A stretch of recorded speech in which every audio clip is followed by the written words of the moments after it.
Hey guys, so I uploaded a video about DistroKid and music distribution in general, and as part of that, I did an interview with this awesome music manager named Alexy.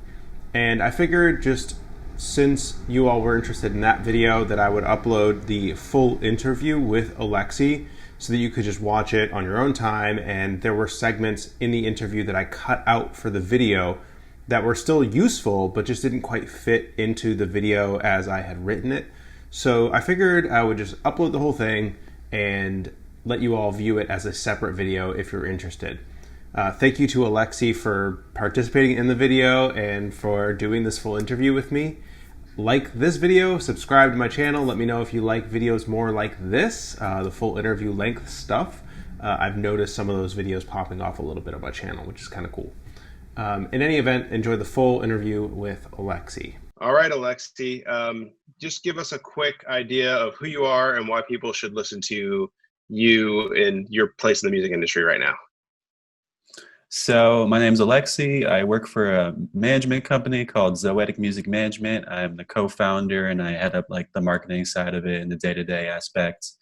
I've been a manager for a little over 4 years. I went to school for music business. I was a producer in a past life and then went over to the business side once I got my friend signed to a record label. And then now I've just had a few years of experience working with distributors, labels on an independent basis, and just as an entrepreneur in the music industry. Cool. Appreciate it. I've been obsessing about music distribution for the past few weeks. I find the topic absolutely fascinating. So I got some questions for you. And actually, before we jump into that, I wanted to ask you. Yeah, go ahead. Mm-hmm. No, I was just saying the market, it feels like there's updates every day on it, so it's easy to get obsessed with it. Yes. How many artists do you represent right now? So right now I have 3 that are under contract, but we also work with artists on a project by project basis. So on any given month, I'll be working with like somewhere between 6 to 10 artists. Awesome. Okay. What kind of distributors do you work with at Zoetic?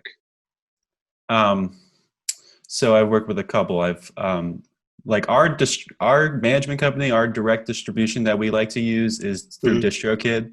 I like DistroKid a lot. It's just a very projectable expense in terms of our budget. You know what they give you. It's just, and it's a really, I like the interface a lot. So I use DistroKid, but I've also worked with, in my day-to-day management for my other artists who are signed with The Orchard. They're one of the biggest distributors out there, and they're kind of like the pro level distribution. And so, yeah, that's the other one that I work with a lot on my day-to-day. Okay. Those are basically the first 2 names that have come up in all of my research, by the way. They're pretty well known, yeah. Okay. So the way that I understand the uploading side and of the distribution, basically getting the musicians or the artists' files out there, you essentially upload them to the distributor, and then some magic happens, which I still don't understand. And then at some point on a release date, ideally all the music gets released at the same time on all the platforms. That's essentially what happens? Pretty much, yeah. Do you have any insights into, after you give your music to the distributors, what they actually do with it? From my understanding, it's pretty much they correspond directly with the DSPs, the digital service providers like Spotify, Amazon, all of them. And they set it up within their infrastructure to just make sure things appear on the live date that you set. It's pretty much just admin work. Yeah, I'm curious. I guess I'm willing to bet they have the distributors have an access to some sort of special UI that they can log into, and they can upload, basically redo the work that you just did on their platform, but for all the DSPs out there. I bet, yeah. I would. That's sort of 100%. What I'm assuming. Yeah, I can pretty much guarantee that, actually. Okay. So how do you get paid, you being a music manager, how do you get paid from the distributors? Or do you get paid from the distributors? Do you get paid from the label? Do you get usually, royalties right now? So in my experience, I'm getting paid from 2 different ways. I have one artists who are getting paid directly through the distributor, like through DistroKid. And then I have artists who are getting paid through a label, and the label gets paid through the distributor. And so then we just see a monthly royalty statement. Okay. So you're using the sort of the Teams functionality in DistroKid and like the percentages and stuff. How's that Oh, working out for you? absolutely. I love it. I mean, it's super easy and streamlined. DistroKid's one of the few companies that does just like easy splits on the master side. So Yeah. I think it's one of the best services you can have for an independent artist. Something I haven't found something I haven't found online is like generally what is the splits for a song where other people are participating? Like how do you negotiate that, and or are there just general numbers that people tend to gravitate towards for Yeah, I splitting mean, song? there's no standard. I mean, it's really Yeah. going to vary based on people's outlooks on business and their kind of just like ethics and stuff like that. But Yeah. um, there's kind of like a few set models. Like one, like a lot of bands do, is just pretty much like, even if you're the song, like the Beatles, like even if you're the songwriter and the lead singer, we're splitting it 4 ways evenly, no matter what, no matter whose contributions. But then I'd say the most common model is pretty much going over the song, deciding who did the main songwriting, who wrote the melody, and then who has Hmm. like the most important parts of the song, and then they're going to get the majority of those royalties because obviously they contributed the most. And then technically, but according to the law, it's pretty much melody plus lyrics. So if you wrote on a song and you didn't contribute one of those two things, it's very likely you could very easily just get 0%. And it's, in the eyes of the law at least, totally legal and normal, and it happens all the time. That's very helpful. I didn't know about that. All right. So, okay, that gives me a little bit of insight into how royalties work. So, managers and people typically aren't part of those two components. So, how do you bake in a manager? Do you just like throw them 10% or something? Right. So yeah, my as a manager, pretty much my fee comes from all revenue from music and entertainment that my clients have, and then we have a set agreement that just outlines what exactly the entertainment is. And so yeah, royalties from music is going to fall into that category. Okay, gotcha. When do you decide an artist should go after a label versus an artist should just get their own distributor and work with you guys directly and no label Mhm. involved? Yeah, I mean, most of the time it's going to be the latter, no label involved, just because our target demo is mostly independent musicians that they're not just starting their music, but they're just starting their music career where they're really taking themselves seriously. So Hmm. for the most part, I would say you don't really want to go with a label until you've got built up a real brand that you can kind of like give it an elevator pitch that actually is appealing and gives you some leverage in a negotiation, because you can get a record deal without a really set, well thought out brand that has real customers, but trust me, it's not going to be a good one. That's for sure. So I'd say don't work with a record label until you've really got a real customer base and you're starting to make a little money on your own. And you're like, okay, now I need partnership to amplify this. Is it hard for artists to go with more closed distributors like the Orchard, where they have to make their own business case as to why the Orchard should distribute for them? Is it really Yeah, that I mean, hard for an artist to get involved with a closed platform like that? it well, that's the thing is there's such nuance to this question, because every distributor has their own kind of like definition of closed. For example, like a Muse or AWOL rather, they say they're a closed distributor where you have to apply for it. But in my experience, everyone that's ever applied for it got in, and it's like I know Okay. people without great music or huge fan bases that still got in. But with the Orchard, yeah, them specifically, it's definitely hard because they're not going to accept someone unless they have a clear cash flow, a clear royalty statement going back at least a few years that displays really like I'm making money in a meaningful way. So So you have yeah, to it is already pretty be hard. making money to get involved with the Orchard. Absolutely, yeah. Okay. Interesting. They're I did read distributed it. through Sony, I believe. Okay. Yeah, one of the major labels. Either way, is the one they're distributed through one of the major labels. So yeah, they're very high level in terms of who they work with. Gotcha. Okay. Um, how are the labels relevant? Like I feel like distributors are encroaching on a lot of like label functionality, or They like are. label services. So how are labels still relevant, and or like, yeah, that's the question. I mean, I'd Why say why why, why does a label even matter at this point? In a lot of ways, I mean, they're really diminishing because distributors are clearly a competitor in some ways, and distributors have their own label wings in a lot of ways, like AWOL and Downtown. Or so pretty much at this point, it's just the way things always were that we still have record labels that are main stakeholders, because it's just kind of like how the industry's been set up for so many years. The inertia of record labels is kind of unavoidable. Yeah. But in the modern day, I mean, especially as an independent artist, I mean, there really isn't much of a need for them, especially if you can figure out how to reach fans directly and actually convert them into sales. There's almost, I mean, really much, I'd say the main things you want from a record label if you were to sign is like a big cash inflow that you know is going to help you, or huge connections that you know can really amplify your message. But outside of that, if they're not providing one of those things in some form, it seems kind of pointless to me. Do people that you work with, artists that you work with, have problems with distributors, things appearing on the platforms, or like what issues do people come across most commonly, and how do you guys get past them? Yeah, I mean, one specific problem I've worked with a few times is someone having kind of a generic name, and then they post it and it shows up under someone else's profile, and you kind of have to just be in touch with the Spotify team just to fix that and make sure it's on the right profiles. And then this hasn't happened with me directly, but I've heard a lot of people like No Name, someone uploaded a song under her name, and then it showed up on her profile, and she has millions of monthly listeners. So this person's getting plays and streams under her name, even though it's not her at all.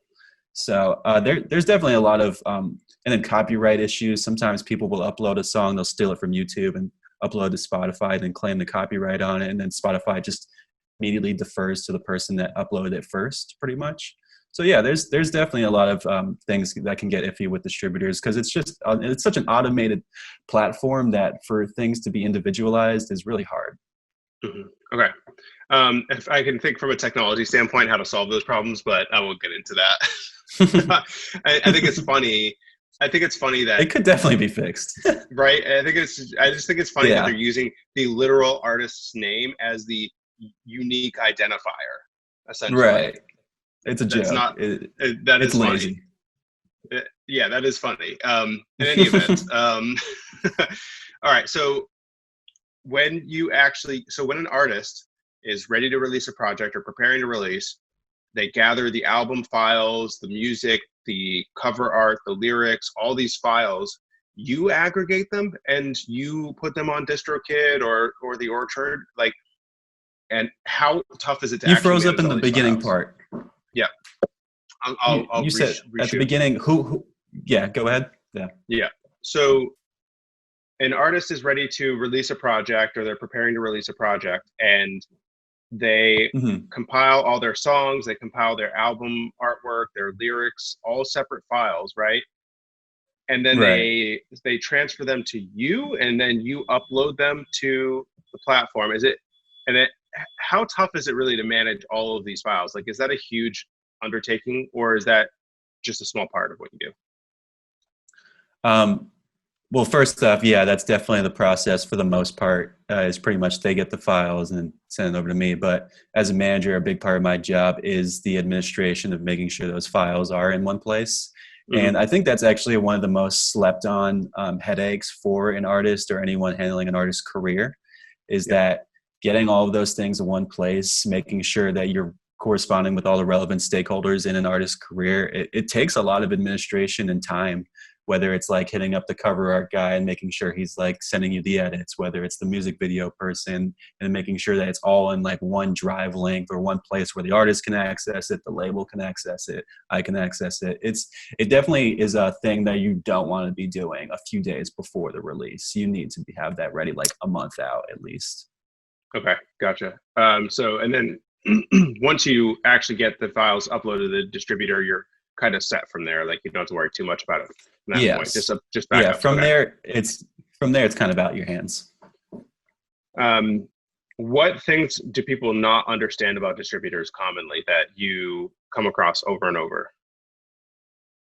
Yeah, you discovered the article I wrote that was a big inspiration from that question. Is pretty much people all the time think distributors these days are like your personal record label. Like the label services they provide are actually going to give your career the boost you think it needs. When more often than not, I'd say 99% of the time, it's really not going to work out that way because, like I said earlier, distributors, they're not really going to push you in their system or work really hard for you unless you have a proven royalty history. So, for example, there's places like United Masters or AWOL where it's like, we have playlist pitching services where we claim that we're going to get you on Spotify playlist. And everyone these days, that's the biggest buzzword in the world is Totally. playlisting. Yeah.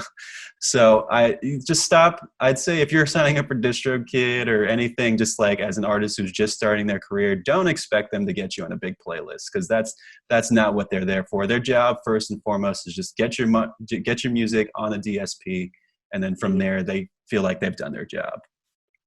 Okay. Which technically they have. Have you seen any distributors like actually giving artists money to work on future projects or anything like that? Yeah. So it does happen, but you just have to be in that like top 1% of kind of. Well, it's like people I know that actually have a royalty history and a real connection to someone who works directly with these distributors or works at these companies that has both that kind of nexus of the connections, the streaming history, and then the money and customer engagement. Then absolutely, it's an option. I think it's a great development because that wasn't always here in the last 10 years for like the middle class of artists. I'm just curious, what's the future of your career? Where do you take it from here? I'm just trying to keep growing my roster. I'm looking to sign new people every day. I'm only working with a few, so I just want to keep growing and really. I'm kind of creating my management company as kind of like a disruptor in terms of like you were saying, record labels. What's the point anymore? So what my vision for it is I view management companies kind of as like the new record labels where it's kind of like the future relationship's going to be management company, distributor, kind of acting and doing what the labels used to do. And so that's kind of my vision of what I'm going to be is that side of the management company that's working directly with these distributors. You have any hot takes on how to get playlisted since everyone wants to know? Man, it's not sexy. It's really just do your work and be thorough and have a very, like your brand doesn't have to be specifically like one thing, but you need to know what your brand is. And you need to have set brand colors, a logo, updating your Instagram, your Twitter daily. And then I know the Spotify algorithm, for example, mine's for like press articles from certain blogs. So definitely don't underestimate, even if blogs don't get you fans directly anymore, it does get picked up by Spotify algorithms, press and stuff like that. If people have, if people have questions for you in the future, where can they find you? Yeah, so you can hit us up at zoeticmanagement.com. It's just poetic with a Z, mgmt.com. Or you can email me, Alexy, Alexy, at zoeticmanagement.com. Or hit me up on Instagram, Alexy's IG. Awesome. Where do you go? Where do you look for new artists? Everywhere, but mostly Spotify, just because I like seeing artists, whether they've like done the work to like update their bio, link their social media, how many streams they're getting, where their plays are coming from, what cities and locations. Because I just find Spotify of all the platforms is the one that gives me the best like snapshot of an artist's career. Awesome. I appreciate it, Alexy. I will put your email in the description of the video, and thank you for joining. Of course, man. Thank you for having me. I'm excited to see it. So thank you to Alexy for filming that entire video with me, and like this video, subscribe to my channel, and until next time, let me know in the comments actually if you want more videos like this. Please leave me feedback in the comments. I read every single one of them. All right, I'll see y'all later.